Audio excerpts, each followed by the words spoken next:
Entrevista exclusiva con la mujer que tiene contra la pared a la dictadura cubana, tras revelar un informe que expusiera la explotación de mano de obra cubana enviada por el régimen a terceros países. Me refiero a María Berlao, investigadora, fundadora y directora ejecutiva de Archivo Cuba. Entre muchas cosas, hoy nos va a actualizar con los descubrimientos más recientes que ha hecho. Entre ellos, uno que acaba de explotar, está fresquecito, fresquecito. Y se trata del convenio de contratación entre Cuba y las Bahamas. Bienvenidos a Molinos, Molinos por la Libertad. Muy agradecido de que hayas aceptado la invitación y por supuesto No, claro tenemos que que sí. empezar con la noticia más caliente de todas que acaba de explotar. ¿Qué ha sucedido en Bahamas? Pues, a ver, ¿qué ha sucedido en Bahamas? Yo le tengo los cañones puestos a Bahamas hace tiempo porque ellos han tenido una misión en Bahamas por más de 20 años de maestros. Pero eso ha sido muy secreto, no se sabe mucho. Yo no me había topado con un testimonio. Pero sí, con el COVID, como aprovecharon en otros países para abrir nuevos mercados, porque Cuba usa las brigadas de emergencia para abrir nuevos mercados, donde luego asientan una brigada permanente, ellos mandaron una brigada de 50 enfermeros y enfermeras para Bahamas con el COVID. Y entonces cuando eso duró un año, primero eran 6 meses, luego eran 6 meses más, al año, diciembre 2022, se va la brigada de vuelta a Cuba y en algún momento del 2023 sale la noticia de que estaban contratando una brigada permanente. Entonces yo le escribí al ministro de Salud de las Bahamas diciendo, esto es trata de personas, por esto, por esto, por esto. Bahamas es uno de los signatarios del protocolo contra la trata. Y entonces, si ustedes realmente necesitan médicos, nosotros tenemos un proyecto donde podemos poner médicos en contacto con ustedes para que los contraten independientemente. Nunca me contestaron, por supuesto, ¿no? Entonces, ¿cómo es que yo hago un informe anual para el Departamento de Estado de los Estados Unidos que por ley tienen que hacer una evaluación de cómo están los países en cuestión de trata? Y este año metí una actualización de Bahamas, no puedo hacer todos los países porque hay brigadas según ellos, 56 países, hay en más, pero bueno, entre los que escogí fue Bahamas. Y entonces hago un programa con el periodista Mario Pentón, que tiene su canal de YouTube, no sé si lo conoces, Sí, cómo no. sobre las brigadas médicas. Y resulta que a raíz de ese programa me llegan montones de testimonios más de médicos, porque yo digo, hay que traer la documentación, o sea, esto hay que documentarlo Claro. bien, esto es una lucha difícil, y me contacta una persona que había estado en la brigada médica, o que está o que estaba, no puedo decir datos, muy reciente, actual, y me manda documentación. Y yo me pasé horas trabajando con esta persona. Primero hay que ver si la persona es legítima, ¿no? Y yo tengo muchos años de trabajar este tema que uno sabe. Y a mí me pareció una fuente muy creíble y esa persona no solo tenía sus documentos, sino que tenía el acuerdo bilateral Cuba-Bahamas que consiguió una fuente en las Bahamas Wow. que se lo pasara. Entonces, esos acuerdos por lo general siempre tienen una cláusula de que son secretos hasta 2 años después de terminado el acuerdo, ¿no? Y nosotros en el pasado hemos conseguido documentación de países como, Uruguay, Ecuador, países donde ha habido cambios de gobierno que se han hecho públicos los acuerdos, o que ha habido leyes de transparencia donde se han pedido, por ejemplo, de Guatemala también lo tenemos. En Sudáfrica y Kenia, las organizaciones de la sociedad civil consiguieron datos de los acuerdos, o sea que las cláusulas son las mismas.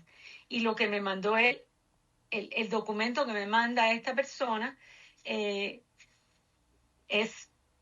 me parece totalmente veraz y en línea con lo que hemos tenido antes, más está firmado por el ministro Claro, es de una Salud prueba de las Bahamas. irrefutable de la colaboración que tiene Bahamas con Bueno, Cuba con la tendría que trata de ser personas.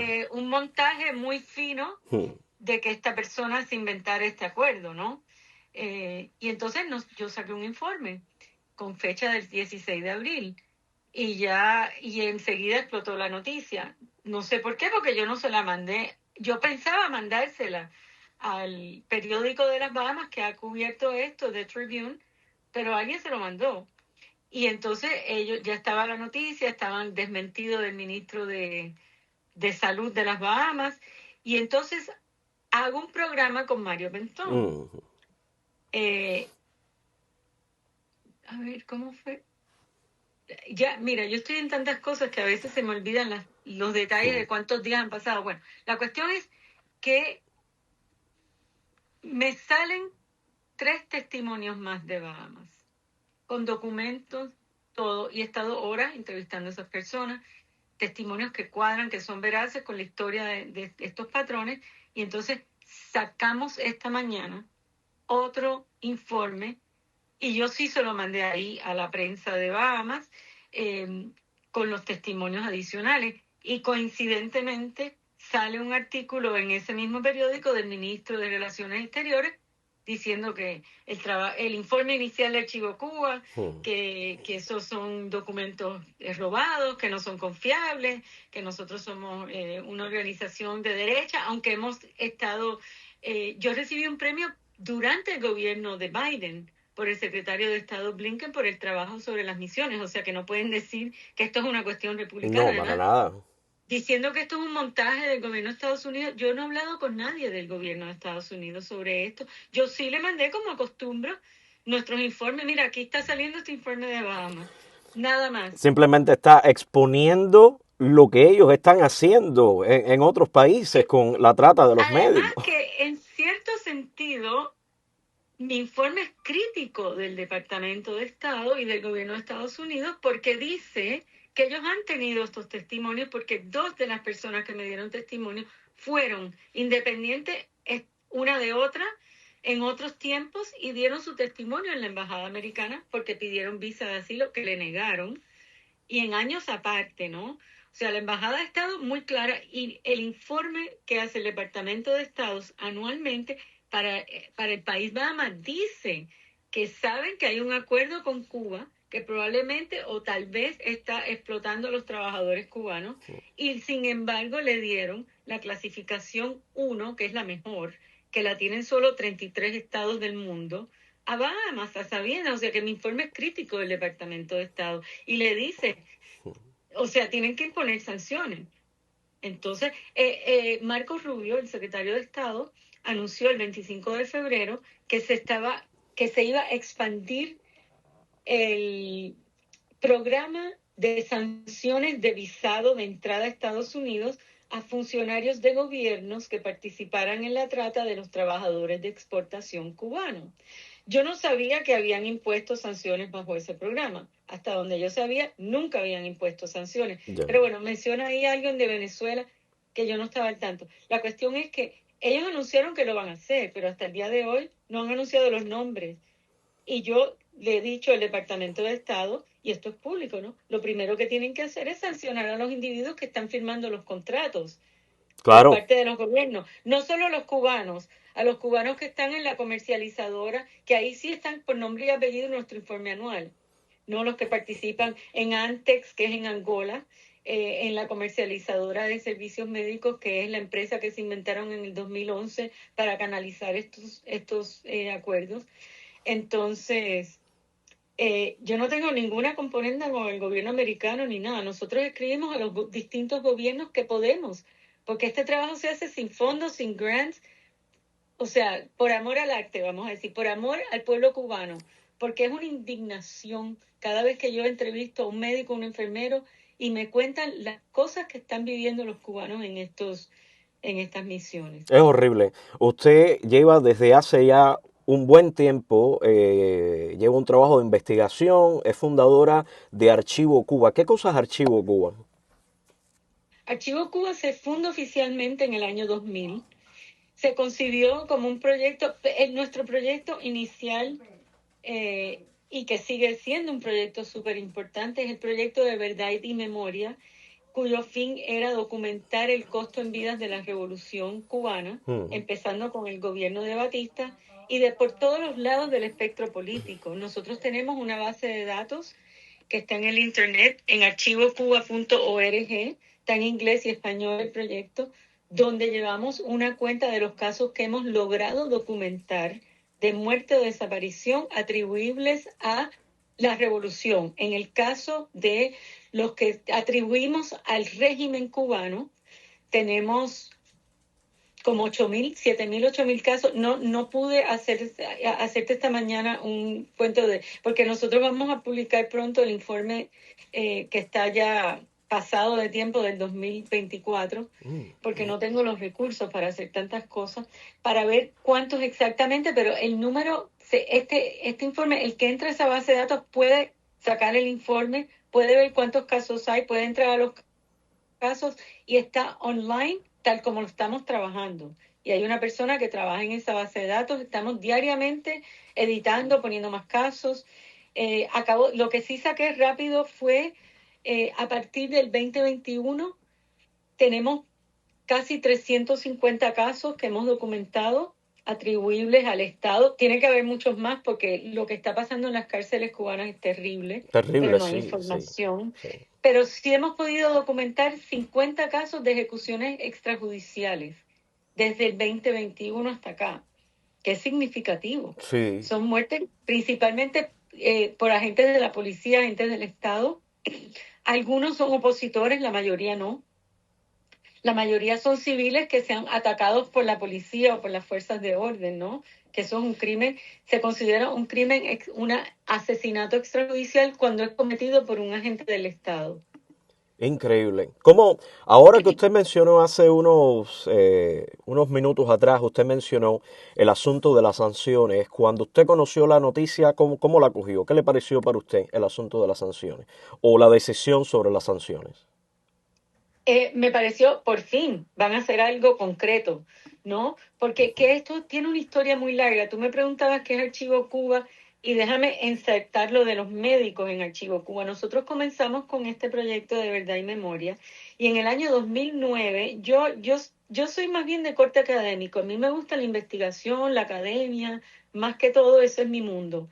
Entonces, yo participo todavía de una asociación de economistas que se llama la Asociación para el Estudio de la Economía Cubana, donde me invitaron a ser comentarista de un trabajo sobre Venezuela. Entonces, en ese trabajo sobre Venezuela, que yo estaba preparando mis comentarios, yo dije, déjame chequear, porque ya se estaba hablando de los médicos por petróleo, yo seguía este tema, había conocido médicos que habían desertado de misiones, tenía un archivo donde metía cosas ahí, pero nunca había hecho una investigación. Cuando me topo con las estadísticas de la ONEI, que es la Oficina Nacional de Estadísticas e Información de Cuba, me di cuenta que la ONEI estaba reportando los servicios de exportación como la principal fuente de ingresos de Cuba, pero por mucho. Y la mayoría de esos ingresos en aquel momento no teníamos el detalle, pero decía el gobierno cubano a través de sus autoridades que principalmente era de las misiones médicas. Entonces, esto tuvo un crecimiento grandísimo a raíz de que Hugo Chávez en Venezuela decide traer las brigadas médicas cubanas y educativas y deportivas como una quinta columna para venderle la revolución al pueblo de Venezuela. Sí. Y llegó a ser en su momento, ellos declararon 20 y pico de mil miembros. Hoy, según estadísticas del gobierno cubano, hay 14.000. Pero en su momento Venezuela estaba pagando por lo menos $5.000 al mes por persona. Wow. Entonces fue un flujo de dinero bestial para Cuba. Increíble. Tanto así que en el año 2010 el gobierno cubano por primera vez reconoce que le pagaban por las misiones, que siempre le han pagado, porque yo he entrevistado gente que estuvo en los 60, en los 70, y Cuba siempre recibió pago por estas misiones, sino del país receptor de organizaciones internacionales o de terceros países, que todavía pasa. Esa triangulación existió desde muy temprano, ¿no? Pero ellos mantienen todo esto en secreto y era un secreto de Estado hasta el 2010, pero creció tanto que entonces ellos tuvieron que reconocer. Y entonces la mentira que sustituyó a la primer mentira es que es para ganar dinero, para financiar el sistema de salud. Pero yo tengo la tabla y te la imprimí. aquí está en archivocuba.org. Si entran al proyecto Cuba Salud, hay un compendio informativo sobre qué son las brigadas médicas. Esta tabla está ahí. Esta tabla prueba con las estadísticas de la ONEI, del mismo gobierno cubano, que Cuba ganó en los últimos 6 años, y yo puedo ir para atrás muchos años, pero vamos a coger un número, ¿no? Sí, sí. En los últimos 6 años, Cuba ganó 29,5 mil millones de dólares en lo que ellos llaman servicios de exportación de salud y atención social. Ahí están probablemente las brigadas educativas, que son mínimas en comparación. Pero bueno, es el detalle que ellos dan. No sabe, la mayoría son brigadas médicas. E invirtió de ese total 1,5 mil millones de dólares en la salud pública y gasto social. Es O decir, sea, no dentro solo de en Cuba, es salud, decir, en Cuba. en Cuba. Esa es la inversión del Estado. Las dos estadísticas son de ellos. Yo no me las saqué de la manga. Bueno, pero la ¿Sabes? gran pregunta para ellos sería, ¿y dónde aparece invertido ese supuesto dinero? Porque la situación de los hospitales en Cuba, de las instalaciones, del cuidado médico, está completamente en colapso. Habría que preguntarle a Exacto, ellos. exacto. Pero es que aún así, esto es una vergüenza. Porque cuando tú coges año por año, es menos de 1%. En el año que más gastaron, el porciento de la inversión del Estado en salud es 1,9% de la inversión total del Estado, y según la manipulación de estadísticas que ellos hicieron en el último informe, es 16,1% de la inversión de lo que generaron en los servicios de exportación, y para el 2023 39,7% en el sistema de salud. O sea, Increíble. que no es verdad, no es verdad. O sea, porque ellos para el 2023 cambiaron el título que le dan a las cosas, y los números históricos los cambiaron. Entonces, estas estadísticas hay que tomarlas como son. No son fiables, pero son las que ellos dan. De acuerdo a sus propias estadísticas, es mentira que lo que están haciendo con las brigadas de exportación es subsidiando el sistema de salud de la isla. Es una vergüenza, es una explotación, es un negocio, pero es un abuso, y no es solo un abuso de los cubanos, es un abuso de muchos de los países receptores de estas brigadas, porque en los que hemos podido estudiar, como es el caso de Guatemala, Kenia, Sudáfrica, Uruguay, Bahamas, están pagando muchísimo más de lo que ganan los profesionales en posiciones equivalentes, y en muchos casos que han sido desempleados o que son desempleados en su país. Entonces es un subsidio a la Oiga, dictadura cubana es entre sus terrible. amigos.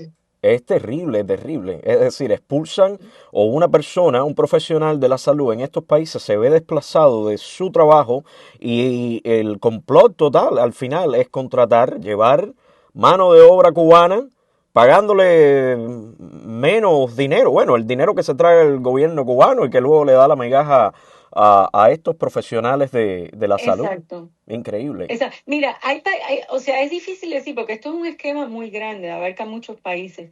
Es difícil decir si hay países en donde en realidad necesitan estos médicos y no pudieran conseguir médicos si le pagaran lo que le pagan a Cuba. Te voy a dar un ejemplo: Haití. Haití es una brigada médica cubana. Yo escribí un informe sobre esto, porque déjame volver a enlazar la historia para atrás. En el año 2009 yo me di cuenta de esto, me pongo a investigar, me pasé un año investigando, entrevisté médicos que no se conocían entre sí y me decían lo mismo.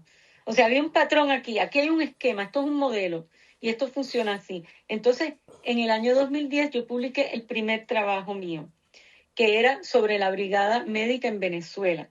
Yo había estudiado Derecho Internacional en mi maestría. Yo dije, esto es trata de personas. Nadie lo había dicho. Me puse a investigar. Me leí todo el Derecho Internacional y me lancé a esta piscina nerviosa, porque dije, esto es trata. Yo no soy jurista internacional, pero para mí que era trata. Entonces, no solo eso, la mayoría de las personas que me daban su testimonio era anónimo, porque tenían familia en Cuba, tenían temor a represalias, pero yo lancé esto y tuve la oportunidad de hacer un editorial de opinión en el Wall Street Journal, que es el periódico más cotizado, que con mayor distribución de Estados Unidos y quizás en el mundo. Y ellos fueron línea por línea pidiéndome pruebas. ¿Qué es esto? ¿Qué es lo otro? Y lo publicaron. Y ahí yo empecé, vamos a decir, arando en el desierto porque nadie hacía caso. Yo hablaba de esto en todos lados. Si yo iba a Uruguay, en Uruguay. Si yo iba aquí, la gente como que no me pescaba mucho. Y además los testimonios seguían siendo anónimos. Yo escribí varios informes, después escribí sobre la brigada en Haití, que por eso te estoy hablando de Haití y voy a volver ahí. ¿No? Finalmente, cuando llega la brigada de Brasil, que me empezaron a llamar periodistas de Brasil, porque lo que aparecía era en nuestro trabajo, y yo me empapo en eso, empiezan por la labor de los parlamentarios, que yo contacté parlamentarios en Brasil también, la asociación médica que ya estaba peleada contra los cubanos, y la prensa, empiezan a salir testimonios, más se da el caso de que se escapa la doctora, una doctora cubana. Ahora no me acuerdo el nombre, pero yo la conozco. Y ella fue muy brava y ella fue auspiciada en el Congreso. Bueno, ella terminó en Estados Unidos y ella es una de las demandantes contra la OPS, que sirvió para triangular esto, ¿no? Empieza a destaparse el tema. Salen muchos testimonios. Se crea entonces el grupo No Somos Deceptores, que hizo una labor extraordinaria. Se empezaron a destapar estos testimonios. Empezó esto a coger vida, vamos a decir. Empezaron congresistas de Estados Unidos a denunciarlo. Ahora es mucho más fácil, digamos, conseguir que la gente se atreva. Aún así, no es fácil porque están sufriendo represalias. Claro. Pero para atar luego lo de Haití que te estaba diciendo, es que en Haití, sí, yo he entrevistado médicos que han estado en Haití y en verdad los mandan a unas montañas donde no hay ni agua ni luz y nunca han visto ni un médico ni un enfermero. Entonces, ¿por qué? Porque son zonas remotas, como pasa en muchos países. En México está pasando, en Guatemala, en África, que los mandan a lugares donde los médicos típicamente locales no quieren ir o no consiguen extranjeros, pero tampoco les están ofreciendo lo que le están ofreciendo a los cubanos. Entonces es difícil decir si efectivamente estos médicos todoterreno, como los venden, ¿no? Que tienen que ir a donde los mandan, Sí. no porque ellos quieren, ¿no? Se pudieran sustituir con buenos programas de estímulo, de incentivo para médicos que sí a lo mejor estuvieran dispuestos si les pagaran lo que les están pagando a Cuba por esto. No lo sé. Claro, claro. Hace un momento usted estaba mencionando el asunto, por ejemplo, estábamos viendo el problema este catastrófico de especialistas y médicos que son del lugar de origen y que se ven desplazados por la mano de obra cubana cuando llega a estos territorios. Pero, ¿qué otros perjuicios, qué otros daños ha provocado la presencia cubana en estos terceros países? Una serie de cosas. Número uno, el país receptor, por lo general, no certifica la experiencia ni el título que tienen los médicos. Entonces, me acaba de escribir otra, este testimonio yo lo he recibido en varias ocasiones. A Venezuela mandan médicos o mandaban médicos que no eran ni médicos, que eran estudiantes que les faltaban 2 años. ¿No? Yo sé del caso de una veterinaria que fue enviada como médico a África después de un curso de 6 meses. Entonces, Wow. por lo general, varias asociaciones médicas, incluyendo la de Costa Rica, la Asociación de Oftalmología de Uruguay y otras, han constatado que los médicos cubanos, porque esto es una fábrica para ahora sacar dinero, ¿no? Sí. No tienen la formación necesaria. Entonces, por ejemplo, los médicos que están en la misión oftalmológica en Uruguay le llaman catarólogos, porque solo saben hacer eso, ¿no? No son en realidad médicos con la formación que tendría un oftalmólogo en Uruguay o en cualquier otro país, ¿no? Entonces, hay problemas de malpractice, de mala praxis en muchos de estos países que se mantienen callados porque aquí hay una componenda con el Ministerio de Salud del país receptor y lo estamos viendo en las Bahamas, obviamente, ¿no? Entonces, tienes personas que no han pasado la reválida tratando pacientes que no deberían estar ahí, o sea, que ponen en peligro la vida. A los médicos cubanos esto les causa estrés, me lo han dicho. O sea, que tienen que tratar gente sin tener un seguro médico, sí que podrían incluso ir presos si a alguien se le ocurre hacer algo para decir esto es un caso aislado, ¿no? Aparte de eso, deforman lo que debería ser la formación de los médicos locales. Si tú estás importando médicos, estás disuadiendo a los médicos locales de estudiar, de conseguir un buen empleo cuando se gradúen. Y lo otro es que sistemáticamente se manipulan las estadísticas. Entonces, Cuba presenta estadísticas falsas. Esto es constante en algunos de los países. No he recibido ese mismo testimonio en todos, porque uno no puede abarcar todo, ¿no? Pero en muchos países, Cuba reporta estadísticas falsas. Muchas de estas misiones van con un estadístico o más cubano que llevan estas estadísticas. Los médicos son presionados a falsificar, a inventar pacientes, a inventar procedimientos. Entonces eso distorsiona los índices que puede reportar un país, una evaluación adecuada del sistema de salud. Eso entre otras cosas, ¿no? Otras cosas, por ejemplo, que en estas brigadas mandan agentes de la inteligencia que coleccionan información del país, Gente del Minin, que sí. influyen. Sí, por ejemplo, en Venezuela, típicamente los médicos, me estaba hablando una que fue a la brigada de un país y que había estado en la de Venezuela. Me dice, en Venezuela teníamos que hacer trabajo político. Teníamos que decirle a los pacientes que votaran por Maduro o por Chávez. Esto me lo han dicho muchos médicos de Venezuela, todos prácticamente. Cuando se hacía una elección tenían que ir a tocarle a la puerta a buscar a la gente a votar por el Estado, que es el que te da. Entonces, tiene un efecto de vender la idea de que Cuba es una potencia médica, de que hay que apoyar a Cuba. Tiene una serie de consecuencias, ¿no?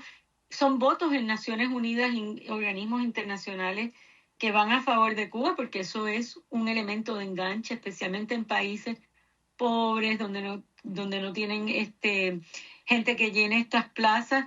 Cuba mete una brigada y todos los votos son de Cuba. Claro, y todos ellos contentos. María, ¿usted tiene una idea de cuánto dinero en total se ha metido en el bolsillo el régimen cubano usando la trata de personas, de personal? El otro día yo hice un cálculo, no lo tengo a mano, yo hice un cálculo, no me acuerdo si era desde el 2000, y fueron como 180.000 millones de dólares, ¿no? Pero eso se puede calcular fácil porque yo tengo las tablas por año. ¿Qué pasó? 180.000 millones de dólares. Desde el 2000, pero no me citen en eso, porque no lo tengo a mano y estoy haciendo de memoria, ¿no? ¿Qué pasa? Que Cuba hasta el año 2018 reportó una cifra única de exportación de servicios. La exportación de servicios es una categoría de la economía, ¿no? Que se reporta, el turismo es exportación de servicios. Todas estas brigadas y misiones, hay muchas otras cosas que van en la exportación de servicios. La forma en que yo tengo esta tabla, mira, no tengo los totales, pero aquí hay una tabla desde el 2003 que está publicada en ese compendio, donde se podría calcular los totales de servicios de exportación netos de turismo.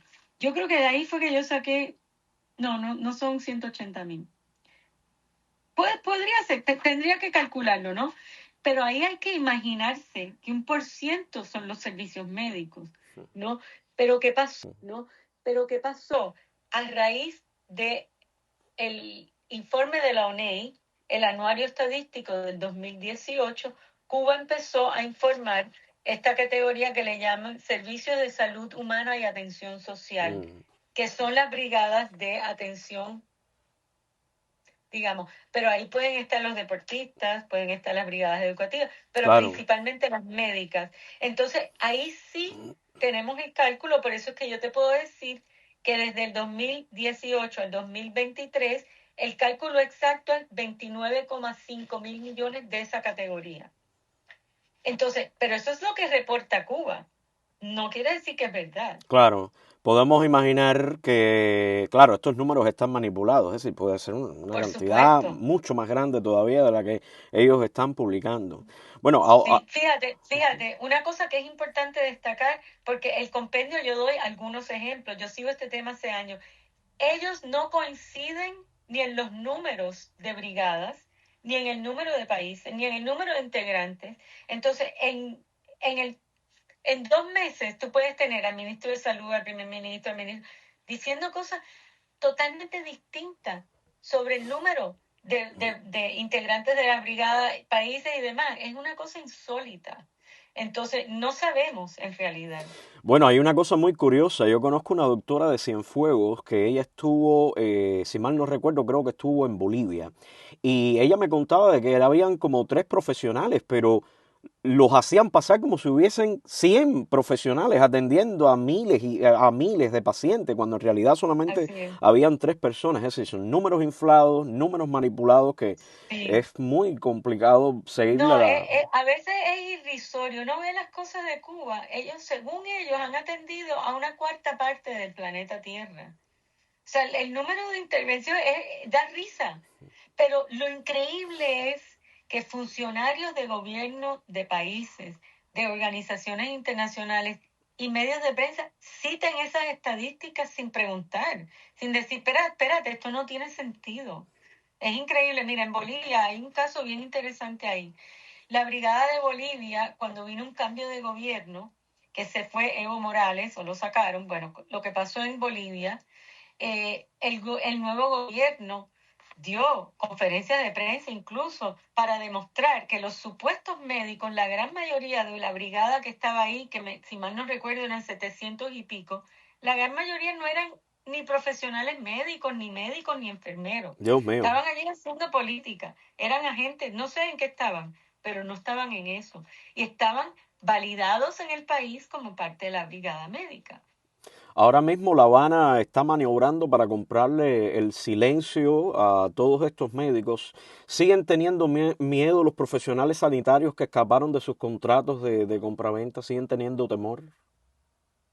Casi el 100% que yo logro. Son muy pocos que me dicen, pon mi nombre, pon cuando yo estuve, y yo lo entiendo, porque tienen su familia en Cuba, incluso en el exterior, tienen miedo, porque Cuba, si uno está en, qué sé yo, en una isla del Caribe o está viviendo en otro país, Cuba tiene agentes ahí y les han hecho daño, porque tengo testimonios de eso, ¿no? De gente que se ha quedado en un país X y le han caído hasta golpes. Oh, Entonces, le han sí. robado todo, no les dan los permisos de trabajo. Una cosa que tiende a pasar también es que Cuba, cuando firma estos acuerdos con el país receptor se compromete a que nunca va a permitir que esa persona pueda practicar en esa misma posición fuera del acuerdo. ¡Qué chantaje! Ujú. ¡Qué Eso chantaje! eso está en los contratos. Y lo que no está en los contratos, ¿no? El reglamento que les hacen firmar o que les dicen que tienen que seguir las reglas, las restricciones arbitrarias, es increíble. Entonces sí, tienen miedo y es comprensible que tengan miedo. Ya, bueno, ahora una asociación de médicos cubanos en España acaba de denunciar que el gobierno cubano está obstaculizando la Ujú. tramitación, así mismo, la tramitación de sus títulos en España con una triquiñuela ahí burocrática ahí que están haciendo. Pero por otro lado, pregona que quiere normalizar sus relaciones con la emigración. A ver, ¿cuándo surge la tesis castrista de que los universitarios y especialmente los médicos son de su propiedad? Esto es una cosa inconcebible. Y lo más Siempre. terrible es ese que supongo que España tenga que hacer algo al respecto eh, para solucionar este tipo de cosas. Además del negocio con los médicos, Archivo Cuba documentó las cifras de muertos cubanos como consecuencia de las acciones de las dictaduras de Batista y Castro, que me habías mencionado antes, como el origen, ¿no?, de todo el proyecto. ¿Cuáles son los números más relevantes? Como te dije, no tuve tiempo porque estaba en esto de Bahamas esta mañana Tranquila. de sacarte las últimas estadísticas. Y si uno va al sitio de Archivo Cuba, hay una tabla que tiene ítem por ítem. ¿Cuántos murieron en huelga de hambre? Ejecuciones extrajudiciales, fusilados. tenemos apenas para el régimen de los Castro como 8,000 personas, pero son decenas de miles más. O sea que a mí no me gusta hablar mucho de números porque crea la confusión, como si eso pudiera abarcar, por ejemplo, un fenómeno como cuántos han muerto en intentos de salida, que hay muchos que ni se sabe, ¿no? Y que muchos de esos muertos en intentos de salida han sido ejecutados por autoridades de las fronteras cubanos. ¿Ah? Eso lo vamos a saber algún día si se logra rescatar los archivos, ¿no? Pero ¿cuántos han muerto en las cárceles cubanas? Por inanición, por abusos, por atropellos de los carceleros. Eh, no sabemos. ¿Cuántas personas, y yo me pregunto también, cuántas personas no están muriendo ahora mismo en el sistema de salud cubano simplemente por no tener acceso a un procedimiento básico que puedes recibir en cualquier parte del mundo? Estamos hablando ya desde una sutura hasta un marcapaso, desde una infección que se coge en la sala de un hospital hasta qué sé yo. Y la Cientos responsabilidad la están tiene el gobierno muriendo. cubano. Sí, me dijo un sacerdote cubano que está en la isla, que están aterrorizados porque anecdóticamente ellos, que son los que llaman para cuando muere una persona, que han subido el número de muertos, que las funerarias están llenas y de gente joven, que se está muriendo por eso, porque no hay un antibiótico, no hay nada para tratarlos. Entonces, me decía un amigo, un colega, que nosotros teníamos que incluir los que se mueren en derrumbes de edificios, que es una negligencia, que se mueren en accidentes laborales. No podemos, si apenas podemos hacer este trabajo, Me ¿no? imagino. O sea, el costo en vida de este régimen es terrible y el sufrimiento humano, o sea, los números no te dicen nada.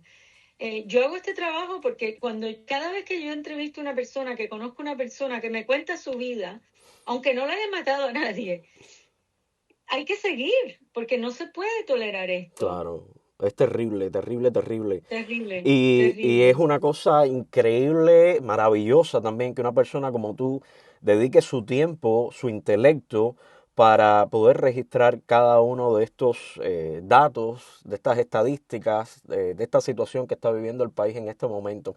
Ahora mismo Archivo Cuba es una de las entidades más atacadas por la dictadura cubana.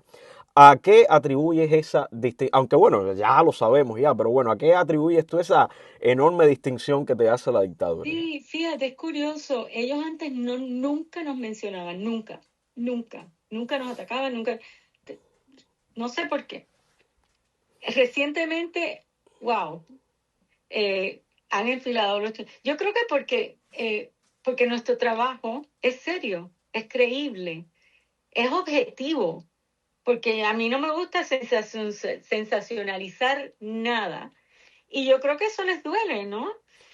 Supongo que es eso. Curiosamente, es cómico porque Joana Tablada, la funcionaria del MINREX, ahora no me acuerdo, ella es subdirectora de algo, eh, no me acuerdo de cuál departamento es, eh, me dio como ejemplo de todo lo que se hacía con el dinero americano en los grants, y yo me reía porque nosotros no tenemos grants.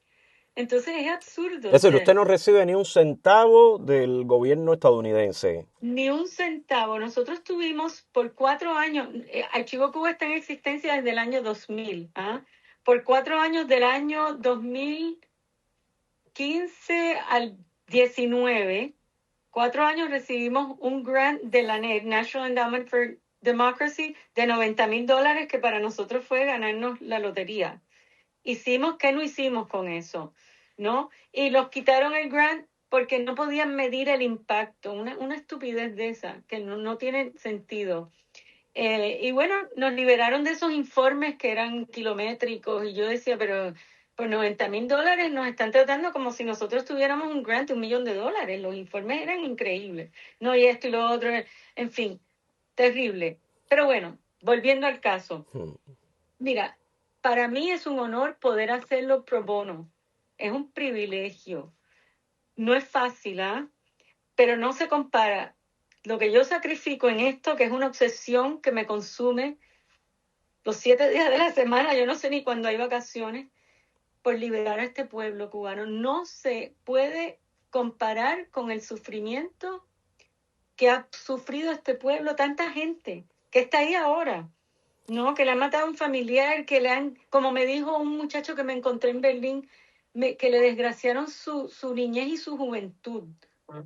No, eso no se compara. Yo soy privilegiada, que me las puedo agenciar de vivir haciendo este trabajo por amor. Yo creo que una de las cosas que a la dictadura cubana le duele mucho, por supuesto, es cuando una persona como usted empieza a hacer un trabajo muy serio, una investigación muy profunda, muy bien evidenciada, y entonces es capaz de presentárselo no solamente delante de la misma dictadura, sino al mundo, para que el mundo vea lo que está sucediendo. Y bueno, aquí una pregunta final. Usted lleva mucho tiempo en los Estados Unidos, vino si mal no recuerdo, siendo una niña, ¿no? Cuando vino para los 7 meses Estados de Unidos. edad. Oh, increíble. ¿Por 7 qué meses. sigue amando al pueblo cubano si prácticamente usted ha hecho su vida aquí en los Estados Unidos? Qué le sigue atando hacia Cuba?